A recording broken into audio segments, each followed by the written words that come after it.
Thank you very much, Chairman Menendez, Ranking Member Risch. Before proceeding with more detailed introductions, I ask unanimous consent to add a statement from my predecessor, former Senator Ted Kaufman, a detailed statement of introduction and support of Mark Gittenstein to serve as U.S. Ambassador to the EU. Without objection, and so ordered. And I join Senator Kaufman in urging support for Mark Gittenstein, who I know will be a very capable and experienced ambassador, his second term of service as an ambassador to now an entire region so critical to all of us.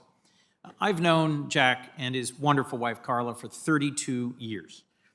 In Delaware, we pride ourselves in being able to work together. We're a state of neighbors, a state that cares about solving problems and doing the right thing, and no one epitomizes that more than our former governor and state treasurer, Jack Markell. As state treasurer for 10 years, governor for 8 years, Jack's been guided by strong values and a sharp intellect. His passion for helping others was rooted in his faith and strengthened when, at age 17, he had a chance to travel to India and to see profound inequality and deep poverty. And in the decades since, he has built a remarkable record of achievement, of creating opportunity, of not just talking the talk, but of taking effective action.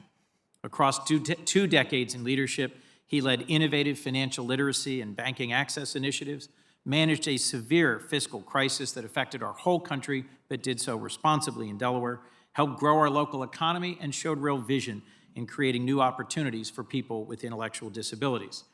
He helped create pathways to prosperity in the state of Delaware, a national model for helping workplace experience and college credit opportunities for young people, and launched one of the best language immersion programs in kindergarten.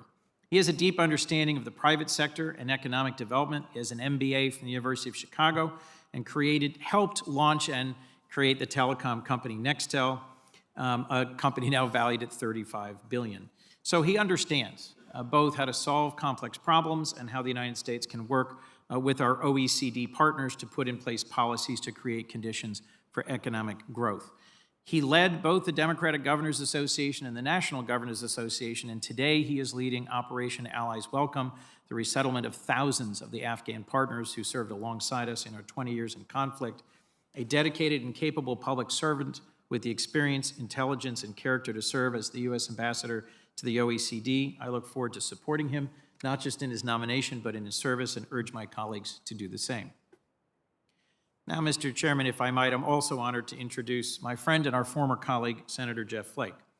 Senator Flake, to be clear, is a conservative Republican from Arizona, and I am a Democrat from Delaware.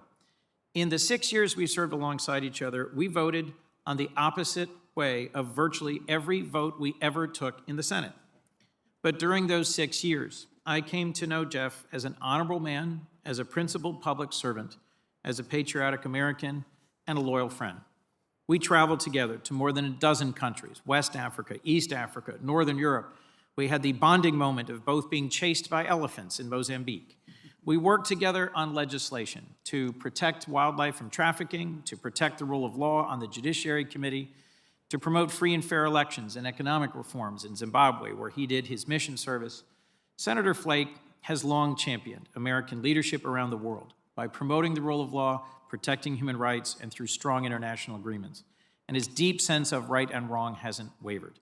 I'm confident that his commitment and character, thoughtfulness, and skills will serve him well in a very demanding post as ambassador to Turkey, where his abilities will be greatly needed to navigate difficult security issues, and one where his service will reinforce the importance of bipartisanship in foreign policy. I know he will be even more successful with his amazing wife, Cheryl, by his side, and I look forward to supporting Senator Flake's nomination and encourage my colleagues to do so as well. Thank you, Mr. Chairman. Thank you, Senator Coons.